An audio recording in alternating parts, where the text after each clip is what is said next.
Okay, so hello. So ito yung pinaka-studio. So introduce ko muna sa inyo. Dito yung pinaka-photoshoot, pinaka-place. So yan. So makita nyo, pwede natin i-edit yan. Tataas lang natin kung kailangan ng ibang background. Actually, pag in-open mo to, yan. Diba? Maganda. Maganda naman yung nasa labas niya. Tapos pwede rin baguhin yung curtains yan. There you go. So of course, toilet. Snack bar, pinaka-lobby, so pwedeng magkantay yung mga guest. Ito, napaka-komportable, kita mo naman, no? Sarap matulog. Diba? Dito. Yan. So dito tayo ngayon sa fitting room. Okay?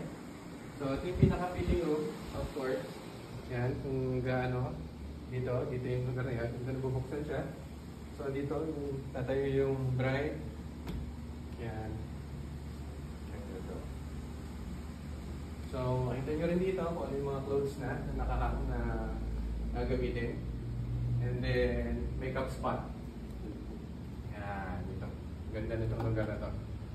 So, complete siya sa lahat ng bagay. So, pag nagpunta ka dito, one-stop shop itong Ninay Cafe Studio. Alright? So, paalam!